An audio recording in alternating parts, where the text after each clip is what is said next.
তাহলে ভাবো সকাল সকাল কি পরিমাণ গরমটা পড়ে, প্রত্যেকটা ছেলে দেখো জামা কাপড় খুলে বসে আছে। আসলে এতটাই গরম। ওইদিকে বাবা খাচ্ছে চা, আয়ুষের পাপা মুখ ধুয়েছে আর আয়ুষকে মুখ ধুইয়ে দিচ্ছে, মানে ব্রাশ করিয়ে দিচ্ছে। আর আমি ওইদিকে বসে বসে চা খাচ্ছি। সবার চা বানানো হয়ে গেছে, কাকিমাও এখন চা খাবে। শুভ সকাল প্রিয় পরিবার। হ্যাঁ শুভ সকাল প্রিয় পরিবার, সবাই কেমন আছো? আশা করি ভালো আছো, সুস্থ আছো। কোচবিহার জেলার এই ছোট্ট গ্রাম থেকে আমি প্রিয়া, আমার নতুন একটা ভিডিওতে সবাইকে অনেক স্বাগত, অনেক ভালোবাসা। এই দেখো আটার প্যাকেট নিয়ে, আশীর্বাদ আটা, বেশ কয়েকদিন থেকে, অনেক দিন হয়েছে আমাদের রুটি টুটি কিছুই খাওয়া হয় না। তো মানে কেউ একটা হুজুগ তুললে খেতে ইচ্ছে করে, তাছাড়া এই কাজের চাপে আর ইচ্ছেও করে না। তো আজকে আয়ুষরা বললো চলো রুটি আর একটু ডাল তরকা বানাও, তো সেটা এখন বানাবো। তো চাটা খাওয়া হলো সকালবেলা। আর যা গরম পড়েছে আজকে, মানে বৃষ্টি ছিল দুদিন, বেশ ভালোই লেগেছে বৃষ্টিতে, কিন্তু এখন এই যে আবার গরম দিয়ে দিয়েছে, আবার গরম। তো চলো আজকে বানাবো রুটি, তারপরে তো আবার রান্না বান্না সব আছেই। তারপর ওইদিকে আয়ুষকে কালকে নিয়ে এসেছি। প্রত্যেকদিন রাত্রে কারেন্ট যায়, যার জন্য ভিডিওগুলো শেষ করতে পারি না, মানে একটু যে সুন্দর করে আরও কিছু দেখিয়ে শেষ করব সেটা আর হয় না, কারেন্ট চলে যায়। কারেন্ট চলে গেলে তো বুঝতেই পারছো, আসতে আর চাই না।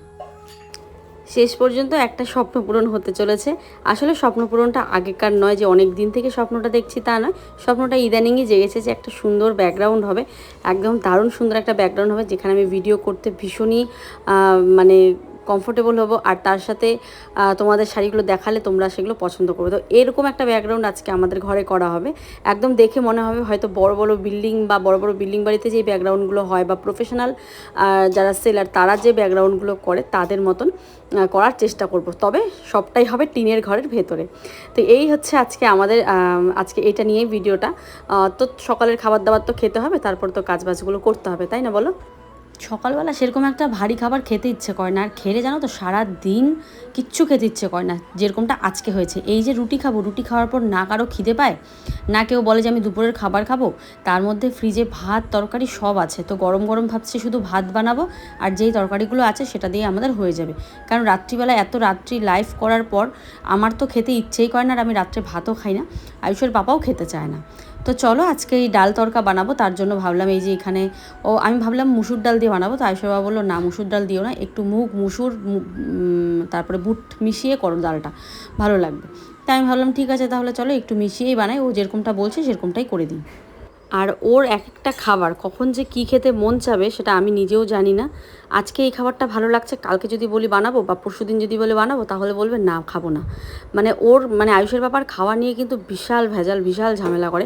আবার এমনি তুমি যদি ডাল ভাত দাও তাও খেয়ে নেবে, কিন্তু যখন কিছু খেতে চাইবে, ধরো ওর ভালো লাগার জিনিস বলতে কিচ্ছু নেই। যেমন ধরো আমাদের একটা জিনিস ভালো লাগে খেতে, যে আমার এই চচ্চড়ি জিনিসটা খুব ভালো লাগে, মাছের ঝোলটা ভালো লাগে, কিন্তু ওর হচ্ছে আজকে ভালো লাগছে কালকে নাও লাগতে পারে। সেম হয়েছে আয়ুষটাও, মানে আজকে একটা ভালো লাগবে তো কালকে নাও লাগতে পারে। আর যখন যেটা বলবে, মানে যদি মন চাইছে যে এটা আমার মন চাচ্ছে, তো এটা কিন্তু করে দিতেই হবে। তো যেমন ধরো আজকের ডাল তরকাটা হঠাৎ করে মাথার মধ্যে আসলো ডাল তরকা খাবে, আর তার সাথে শুকনো রুটি খাবে, মানে তেলে ভাজা, শুকনো না আবার একটু তেলে ভাজা, তো সেটাই করে দিতে হবে। তো এই তো দেখো ডাল চচ্চড়িটা করার জন্য আমি একটু কালো জিরে, রসুন, পেঁয়াজ, শুকনো লঙ্কা, কাঁচা লঙ্কা ফোড়ন দিয়ে নিয়ে এবারে হচ্ছে একটা, তারপরে এখানে আমি মশলা দিয়ে দেবো, যেমনটাকেও একটু ঝুড়ি ভাজা করবো, লঙ্কার গুঁড়ো, হলুদের গুঁড়ো দিয়ে লবণ দিয়ে ভালো করে এটাকে কষিয়ে নেবো, মানে ভাজা ভাজা করে নেব। তারপরে যে ডালটা আমার আছে সেই ডালটা দিয়ে আরও ভালো করে ভাজা ভাজা করে জল দিয়ে দেবো। এই ডালটা খেতে যে এত ভালো লাগে মানে কি বলবো তোমাদেরকে, তোমরাও বাড়িতে বানিয়ে খেও, আশা করি তোমাদেরও ভালো লাগবে। মাসের শেষে প্রত্যেকটা তেলের বোতল আমি উপুর করে রাখি, যেগুলো তেল আমার শেষ হয়ে যায়। দেখো শেষ হওয়ার পরে উপুর করে রাখলে যেই তেলগুলো বের হয়, ওই দেখো কাকিমা একবার দিচ্ছে, আমি একবার দিচ্ছি, দুটো তিনটে বোতল থেকে তেল ঢেলে ঢেলে ঢেলে ঢেলে তরকারিগুলোতে দিয়ে দিলাম। কারণ তেল দেখবি একটুখানি হলেও নিচে লেগে থাকে, যখন উপুর করে রাখি ওই মুখার মধ্যে পুরো এক মুখা হয়ে যায় তেল। তো এইটুকু তেল ফেলা মানে অনেক। আগে যখন রান্নাবান্না করতাম, মানে আগের যে দিনকাল, আগের যখন আমার জীবনটা চলতো বিয়ের পরপর, এই তেল জিনিসটা নিয়ে মানে কি বলবো তোমাদেরকে, এক বোতল তেল যখন পুরো ভর্তি থাকতো তখন মনটা সেই খুশি লাগতো যে না তেল তো আছে। যখন অর্ধেক হয়ে যেত না, খুব কষ্ট পেতাম যে ইস আবার তেল আনতে হবে কতগুলো টাকা দিয়ে, 80 টাকা কেজি তেল, মানে কী যে দিন যেত কি বলবো। এই জন্য তেলের মর্মটা বুঝি যে এইটুকু তেল মানে অনেক অনেক আমাদের জন্য। তাই কি বলো তো, তেল জিনিসটা আমি কোনোদিনও ফেলি না। ওই যখন বোতলগুলো শেষ হয়ে যায় আমি উপর করে রেখে দিই, তারপরে একবারে জমিয়ে একসাথে একটা তরকারি আমার হয়ে যায়। 3-4টে বোতল যদি মানে উপর করে রাখি, ওই এক মুখা করে আমার একটা তরকারির তেল কিন্তু হয়ে যায়। এখন যদি ওই বোতলটা আমি শুদ্ধ ফেলে দিই, তাহলে ওই এক তরকারির তেল আমার পড়ে যায়। তো সেই জন্য প্রত্যেকটা বোতল আমি উল্টো করে রাখি। তো চলো, এখানে আমি রুটি বেলে দিচ্ছি আর কাকিমা রুটিগুলো ভেজে নিচ্ছে। দুজনে করলে কি একটু তাড়াতাড়ি হয়। তুমি ঘুরে দিলে না চড়ু পাখি সমান হয়ে যায়। এটা রাজশাহী ভাজা না, তেল দিয়ে দিও। তো কাকিমাকে বললাম রুটিটা তুমি বেলো, আমি ভাজছি। তো কাকিমা বলে ওই স্টিলের ওটাতে আমি পারি না, তুমি বেলো আমি ভাজছি। তো দুজনে মিলে এই একজন ভাজা একজন বেলা এইসব করলে কিন্তু রুটিটা বানানো তাড়াতাড়ি হয়ে যাবে। আবার তো দুপুরে রান্নাবান্না আছেই, বুঝতে পারছো। আয়ুষের পাপা ওই দোকান থেকে চিল্লাচ্ছে, মানে একটু আমার জন্য ঘি দিয়ে রুটি ভেজো তো। মানে তেল দিয়েও ভাজতে বলছে, আবার লাস্টে একটা ঘি দিয়েও ভাজতে বলছে। তো ঘি এনেছে একদম লোকাল ঘি, তো মানে দেশি ঘি। তো বললো সেই ঘি দিয়ে আমার জন্য একটু ভেজো। তা আমি বললাম ঠিক আছে। তো তেল দিয়ে ভাজার পর লাস্টে দুটো তিনটে আয়ুষের পাপার জন্য ঘি দিয়ে একটুখানি ভেজে নেবো রুটিগুলো।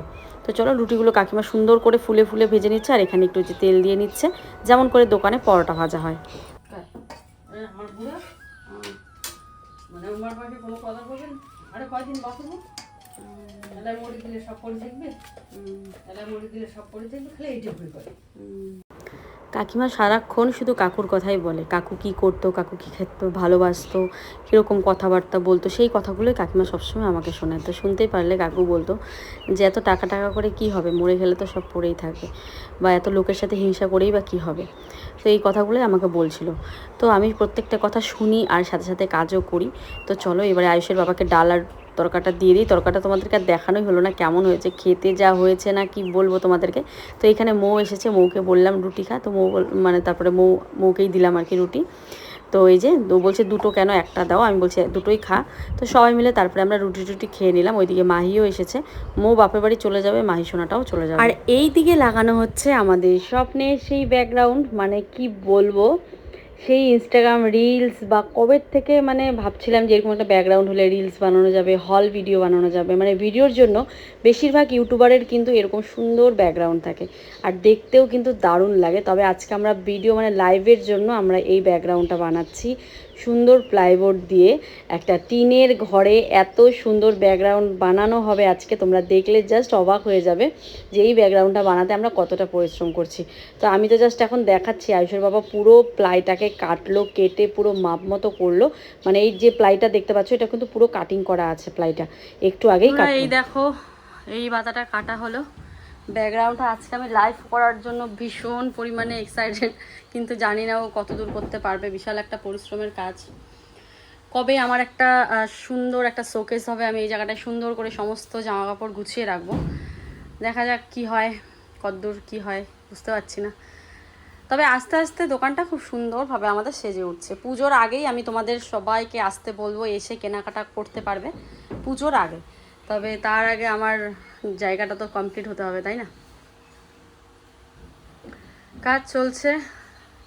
কাকিমার চলে গেছে মানে কাকিমার এক ভাইস্তা আসছে, তো সেখানে কাকিমা গেল আর কি বাড়িতে একটু কথা বলতে। এই ছাগল ফুল গাছ খায়, যা যা, সুন্দর ফুল হয়েছে, ছাগলগুলো ফুল গাছ খেয়ে নেবে। বাজে কটা জানো? 4টা বাজে। এখনও না স্নান হয়েছে না কিছু হয়েছে, কিচ্ছু হয়নি। ঘর ঝাড় দিচ্ছিলাম, তো ওইখানে ওই সেটা কাটছিল, ওই যে প্লাইটা কাটছিল, এই যে যেখানে কারেন্টের তার দিয়ে। তো অর্ধেক ঘর ঝাড় দিয়ে বসে আছে, ওর কখন হবে, কারণ ওইখানে তার আছে, তারটা ঝাড় দিতে পারবো না। তো প্রচুর কাজ পড়ে আছে, ইচ্ছেই করছে না কেন যেন কাজগুলো করতে, জানো তো, একদম ইচ্ছে করছিল না। আয়ুষের জামা কাপড় আছে, ধুয়ে দেবো আস্তে আস্তে। তো কাজগুলো চলো আস্তে আস্তে করি, কাকিমা নেই এই জন্য আরও ভালো লাগছে না। চলো আস্তে আস্তে কাজগুলো করি। আর আজকে লাইভ আসবো রাত 8টার দিকে। তো মানে এটা ব্লগে তো কালকে যাবে, কিন্তু আজকেই আসবো আর কি, যেদিন আমি ব্লগ করছি সেদিনই আসবে। তো এই দোকানটা হয়ে গেলে বাইরেটা কালার করবো, একটুখানি বারান্দা দেওয়ার ইচ্ছা আছে, দেখা যাক কী হয়। তারপরে এই ঘরটা ধরবো, মানে একটা ঘর হয়ে গেলে তারপরে একটা ঘর ধরি। আর এই ঘরটা ধরা মানে নতুন নতুন কন্টেন্ট, নতুন নতুন জিনিস দেওয়া, আর নতুন নতুন রান্নার রেসিপি শেয়ার করা তোমাদের সাথে। মাটির ঘরে রান্না দেখতে সবাই পছন্দ করো, বেশ কয়েক মাস হলো আমি রান্নাবান্না শেয়ার করতে পারছি না মাটির ঘরে, আমারও খুব খারাপ লাগছে। তো দেখি এই ঘরটা আমি ওকে বলতে চাইলাম যে বাঁশের বেড়া বানিয়ে যদি করা যায়, এবার ভালো লাগবে আরও। দেখা যাক কি হয়। তো এই মাত্রই দেখো ওই যে এগুলো কাটাকাটি করলো ওই কারেন্টের জিনিসটা এনে, তো এটাকেই গুছিয়ে রাখছিলাম। আর এই তারটার জন্যই কিন্তু চুপচাপ বসেছিলাম, অর্ধেক ঘর ঝাড় দিয়ে ঘরের ভিতরে বসেছিলাম, এই তারটাও কাজ করছিল বলে। তারপরে ওখানে গিয়ে প্লাইটা একটু ধরতে বললো, প্লাইটাও ধরে ধরে এসে ওইখানে লাগাচ্ছে, আমি এদিকে ঘরটা ভালো করে ঝাড় দিয়ে নিচ্ছি বন্ধুরা। ঘরটার ঝাড় দেওয়া হলো, ঘর দুয়ার সকালেই কাকিমা মুছে টুছে তবেই গেছে, আমি মাত্র বিছানা টিছানা পাতলাম, তো সেই জন্য আবার ঝাড় দিয়ে নিলাম। আর আমার মনে হয় প্রত্যেকটা দিন কাজের জোশ বা এনার্জিটা থাকে না, তাই না বলো? এই যেমন আজকে আমার মনটা চাচ্ছে যে কাজ করি না, শুয়ে থাকি, বসে থাকি, একটু অলস অলস লাগছে, ঘুম ঘুম পাচ্ছে, মানে এরকম হচ্ছে। আসলে ঘুমটাই ক্লিয়ার হয় না তো রাত্রিবেলা, সেই জন্য সারাটা দিন ভরা ঘুম পায়। মানে একটা বেলা যে ঘুমিয়ে কাটাবো সেটা তো সম্ভব নয়। ওই দেখো কাকিমাও চলে এসেছে বলতে বলতে, তো আমি দিয়ে ঘরটা ঝাড় দিচ্ছিলাম, তো কাকিমাও চলে এসেছে। বাজার থেকে আজকে ঢেঁকি শাক আর এই বিনসগুলো এনেছিল, মানে বরবটি, বিনস নয় বরবটি এনেছিল, তো এইগুলোকে গুছিয়ে রাখলাম। ওইদিকে আবার ও ডাকছে, প্রিয়া এদিকে আসো, আরেকটা জিনিস ধরতে হবে। হ্যাঁ কেউ তুমি কে কাটলা তাহলে? আরে এটা উদ্যোগ্য হলে এটা সব ট্যাপ হয়ে আসে, ওর সাথে মিলে না, স্টিকার বসালে জয়েন হবে না, এটা বসালে জয়েনটা হয়। ওর প্রত্যেকটা কাজে আমাকে ছাড়া বোধহয় হবেই না, মানে কি বলবো, যাই হোক একা তো সম্ভবই নয় এটা ধরা, মানে যে করে এটা তো কঠিন কাজ, মানে হালকা কাজগুলোতেও ওরা আমাকে দরকার, সবসময় খালি ডাকতে থাকবে। তো যাই হোক ডাকাটা ভালো। আর এই যে দেখতে পাচ্ছ কত সুন্দর আমি এখানে ধরে আছি, ওর নিচটা ওই কি বলে তার কাটা মারছে আর কি, তার কাটাটা মেরে এই ব্যাকগ্রাউন্ডটা সেট করে তারপরে হচ্ছে উপরে পেপার লাগানো হবে, মানে যেই ব্যাকগ্রাউন্ড পেপারটা আনা হয়েছে গোল্ডেন কালারের সেটা লাগানো হবে। তো এইদিকে ও বাড়ি মারছে আর আমার কান টান একদম ঝালাপালা হয়ে যাচ্ছে, এত জোরে জোরে শব্দ হচ্ছে, মানে কি বলবো, কান একদম ব্যথা উঠে গেছে। তো ওইদিকে তার কাটা মারুক, ততক্ষণে চলো ব্যাকগ্রাউন্ডটা নিয়ে আসছি। আগে দেখো তো ফ্রিজের মধ্যে নষ্ট হচ্ছে নাকি, নষ্ট হলে তাই ভালো হবে।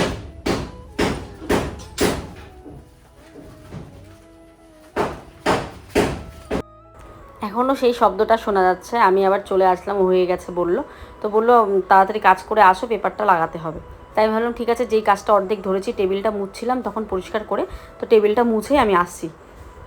কাকিমা সকালে মুছলো, তাও আমার ওই যে একটা অভ্যেস, স্নানের আগে একটুখানি ঘর দুয়ার পরিষ্কার করে না মুছলে ভালোই লাগে না, তো আরেকবার সুন্দর করে বারান্দাটা পরিষ্কার করে মুছে নিচ্ছে। আমি একটু পরেই স্নানে চলে যাব, মোটামুটি কাজকর্মগুলো শেষ। ওইদিকে ভাত ঠাতও হয়ে গেছে, আয়ুষকে খাইয়ে দিয়ে টিউশনেও পাঠিয়ে দিয়েছি, মানে আজকে শুধু ভাত করেছি বললামই তো, মাছের ঝোল আছে, পুঁই শাকের চচ্চড়ি আছে। তো আবার আমরা এই দিকটায় চলে আসলাম, এবার প্লাইট লাগানো হয়ে গেছে, এবারে ও আঠা লাগাবে আর আমি হচ্ছে পেপারটা লাগাবো, মানে আঠাগুলো লাগিয়ে নিচ্ছে। আঠাগুলো কিন্তু দারুণ সুন্দর ছিল, একদম বার্লি যেরকম হয় সেরকম। তো আমি দেখছিলাম যে ঠিক কেমন লাগে জিনিসটা লাগানোর পর। তো বন্ধুরা এই হচ্ছে আমাদের সেই পেপারটা, ম্যাজিক পেপার। কি সুন্দর না দেখতে বলো? এতদিন এগুলো মানুষের যারা লাইভ করে তাদের দেখতাম, কি দারুণ লাগতো দেখতে, একদম প্রফেশনাল মানে প্রফেশনালদের মতন একদম দারুণ লাগে। তো এত টাকা খরচা করে প্রিন্ট না করে, মানে দেয়ালে প্রিন্ট না করে এরকম মানে এরকম পেপার যদি লাগিয়ে দেওয়া যায় কম খরচে, কিন্তু আমাদের একটা সুন্দর গ্লো দেবে, দারুণ লাগবে দেখতে। দেখো কি দারুণ লাগছে ব্যাকগ্রাউন্ডটা, এরকম ব্যাকগ্রাউন্ড করে রিলসও বানাইতে পারবে। হ্যাঁ রিলসও বানানো যায়। তো চলো ওর আঠা লাগানো হয়ে যাচ্ছে, এবার আমি উপরে উঠে পেপারটাকেও লাগিয়ে নেব। আগে যখন আমাদের মাটির ঘর ছিল তখনও কিন্তু আমরা সেই বুদ্ধি করেই কাজগুলো করতাম, কিভাবে কম খরচেই একটা সুন্দর ব্যাকগ্রাউন্ড পাওয়া যাবে, কিভাবে কম খরচে ঘরটা সুন্দর করে গুছিয়ে তোলা যাবে। আর আজও কিন্তু তার কমতি কিছুই নয়, আজও আমরা চেষ্টা করছি এই ঘরটাকে কি সুন্দর করে তোলা যাবে, কত কম খরচে তোলা যায়। তো যাই হোক এই ব্যাকগ্রাউন্ড পেপারটা 1000 টাকার কাছাকাছি নিয়েছিল, তো খুবই ভালো লাগছে। তো চলো, আমি তো লম্বা না বলেও আমাকে, মানে লম্বা না মানে কি, আমি নাগাল পাচ্ছি না বলে আমাকে বলছে তুমি তো নাগালে পাচ্ছ না। লম্বা তো আছে কিন্তু এটা অতিরিক্ত উঁচু ছিল ঘরটা, সেই জন্য আর নাগাল পাচ্ছিলাম না। তো দেখো আঠাগুলো লাগিয়ে দিল আর আমি এইভাবে সুন্দর করে পেপারটাকে এরকম বসিয়ে বসিয়ে দিচ্ছি, আর পুরোটা নিয়ে আসছি তোমাদের সামনে যে কেমন লাগছে দেখতে। তো আবারও আঠাটা গুলে এনে লাগানো শুরু করলো, আর আমি উপর থেকে আস্তে আস্তে হাত দিয়ে টেনে টেনে লাগাচ্ছি, যাতে করে হাওয়াটা আটকে না থাকে ভিতরে, হাওয়া আটকে থাকলে দেখতে কিন্তু খুব বাজে লাগবে। তো খুবই সহজ বন্ধুরা এরকম ব্যাকগ্রাউন্ড বানানো, তোমরা চাইলে এই ব্যাকগ্রাউন্ডটা বানাতে পারো। আর একই সাথে দুজনে কাজ করার মজাটাই কিন্তু আলাদা, তাই না? গল্প করে করে কত রকমভাবে যে কাজগুলো করা হয়, খুবই ভালো লাগে, নিজেদেরও একটু সময় দেওয়া হয় আর কিছুই না। তো খুব সুন্দর করে চলো ব্যাকগ্রাউন্ডটা লাগানোর পর আসছি কেমন লাগছে। পুরো ব্যাকগ্রাউন্ডটা দেখো বন্ধুরা, হয়ে গেছে আমাদের, কি দারুণ লাগছে সামনে থেকে যখন ওই লাইটটা পড়বে না। এটা তোমার কেমন লাগতেছে? ইস মা নাইটি এরকম লাগবে লাইভ করলে, ভালোই লাগে। তুমি কমায় নাও। সুন্দর লাগতেছে। পুরা ঘরটা যদি এমন থাকতো, পুরা ঘরটা। টাকা দাও, পুরো ঘরটা বানিয়ে দাও। সেই লাগতেছে দেখতে। এখন এখানে যদি মানি প্ল্যান্ট ঝোলানো যায় সবুজ সবুজ, চলো স্নানে যাব। একটা দোকান থেকে নতুন নাইটি নিয়ে নিলাম। চলো একটা নাইটি নিলাম। এই নাইটিটা ভীষণ সুন্দর। হ্যাঁ, এটার 4-5টা কালার আছে বলে একটা নিলাম, যাতে করে আমি পরলে তোমরা বুঝতে পারো যে কেমন লাগে। নাইটি সব শেষ, এটার 4-5টা কালার আছে। এটা হচ্ছে তোমার পার্পেল কালারের মধ্যে, দাঁড়াও, পার্পেল আর সাদার মধ্যে। হ্যাঁ, পরে আসি নাইটিটা, দেখাবো তোমাদেরকে কেমন। ভীষণই সুন্দর। অনেকে হয়তো কালারটা বুঝতে পারছে না, নাকি এত সুন্দর সুন্দর নাইটির মধ্যে এই সুন্দর নাইটিটা এড়িয়ে গেছে, বুঝতে পারছি না। তো ভাবলাম চলো আমি পড়ি, তাহলে তোমাদেরও যদি ভালো লাগে অর্ডার করতে পারো। নিচে নাম্বার দেওয়া আছে 7908470107। চলো, এটা তো আমি আমার জন্যই নিলাম, এইটা পরে আর তোমাদের দেবো না। বাকি যেটা আছে 5-6টা দেখলাম এখন। স্নানে তো গেলাম, ভাবলাম ব্যাকগ্রাউন্ড যখন হয়েই গেছে তাহলে ঘরটা ভালো করে ঝাড় দিয়ে একবারে মুছে নিই। তো পুরো ঘরটা সুন্দর পরিষ্কার করে আমি ঝাড় দিয়ে নিয়েছি। আর এবারে দেখো এই যে ভালো করে মুছে নিচ্ছি জায়গাটা। তারপরে যে পাড়া দিতে এত আরাম লাগছিল, মানে কি বলবো, স্নান শেষে মানে লাইভ আছে যেহেতু, তাই পুরো ঘরটাকে আমি পরিষ্কার করে ইয়ে করে নিচ্ছি আর কি বলে, পরিষ্কার করে নিচ্ছি ঘরটাকে। আর পুরো ঘরটা কেমন লাগছে বন্ধুরা একটু কমেন্ট করে জানিও। আজকে লাইভ করার পর তো কমেন্ট চলেই আসে যে দিদিভাই টিনের ঘরেও যে তুমি এত সুন্দর একটা ব্যাকগ্রাউন্ড বানাচ্ছ মনেই হচ্ছে না। আরেকটা কমেন্ট এসছে যে তুমি কাদের বাড়িতে লাইভ করছো, মানে এটা কোন বাড়ি, মানে ব্যাকগ্রাউন্ড দেখে চিনতেই পারছে না, মানে এত সুন্দর হয়েছে। তো বন্ধুরা দেখো নাইটিটা পরে কেমন লাগছে, আমাকে ভীষণই সুন্দর লাগছে আমার মনে হচ্ছে। কাকিমাও বলছে বেশ ভালো লাগছে। তো চলো এখন হচ্ছে আমরা ভাত খাবো সবাই। আয়ুষ টিউশনে খেয়ে দিয়ে টিউশনেও চলে গেছে। তো চলো এখন আমরা ভাত খাবো সবাই মিলে। তো আজকে আমাদের লাঞ্চে আছে পুঁই শাকের চচ্চড়ি, কালকে করেছিলাম মাছের ঝোল, সেটাও আছে। তার সাথে কাকিমা এখন করলো গরম গরম ঢেঁকি শাক। হ্যাঁ, তো চলো এটা দিয়ে আজকে আমরা খাওয়া দাওয়া করবো। লাইভটা হলো বন্ধুরা আমাদের, ভীষণ সুন্দর লাইভ হলো। আর তার সাথে দেখো পুরো ফ্লোরটা আমাদের কত সুন্দর লাগছে দেখতে। আর এটা হচ্ছে আমার ঘরের ওই যে সেটা পেতে দিয়েছি, ওই কি বলে তুলা তুলা ছিল না ওইটা। আর ব্যাকগ্রাউন্ডটাও কিন্তু দুর্দান্ত লেগেছে। আজকে লাইভটাও খুব সুন্দর হয়েছে। তো এখানে আমাদের এই যে বুকিং চলছে। আর আমি এদিকে ভাত বসিয়ে দিয়েছি। তো ভাত আয়ুষের বাবা ডাল চাল দিয়ে আলু দিয়ে একটা মারমার ভাত হবে, সেটাই খাবে। তো তাড়াতাড়ি করে ঘুমিয়ে পড়বো। আজকে আর বেশি রাত্রি অবধি বুকিং নেব না, কালকে সকালে আবার নেবো আর কি। জানলাটা বন্ধ করে দিচ্ছি এখন। আজকের ব্যাকগ্রাউন্ডটা কেমন হয়েছে তোমরা অবশ্যই কমেন্ট করে জানিও। অনেকে লাইভে কমেন্ট করছে এটা যে টিনের ঘরের ব্যাকগ্রাউন্ড, কেউ বুঝবেই না। দেখো এত সুন্দর হয়েছে ব্যাকগ্রাউন্ডটা। আয়ুষ বলছে বাইরের থেকে তো এটা টিনের ঘরই মনে হবে। অবশ্যই বাইরের থেকে তো টিনের ঘরই থাকবে, কিন্তু এই যে পেছনের যে দেওয়ালটা দেখতে পাচ্ছ এটা কিন্তু টিনের নয়। খুব সুন্দর করে করা হয়েছে, ভীষণই সুন্দর। মানে কেউ ধরতেই পারছে না যে এটা মানে একটা কিরকম, মানে খুব সুন্দর। যে ব্লগ দেখে তারাই বুঝবে একমাত্র। গরম গরম ঘি আলু সিদ্ধ দিয়ে ভাত হয়ে গেল এখানে, সাথে লঙ্কা দিয়ে দিয়েছি, তার সাথে এই যে আয়ুষের, তোরা দুজনে খাবে। এখানে আমি দেখো রাতে দুধটাকে জাল দিয়ে দিচ্ছি, সকাল হতে হতে নষ্ট হয়ে যায়, তো সেই জন্য দুধটাকে আরেকবার জাল দিয়ে রেখে দিই। ভিডিওটা এই পর্যন্তই। ভালো লাগলে লাইক কমেন্ট শেয়ার করো। টাটা।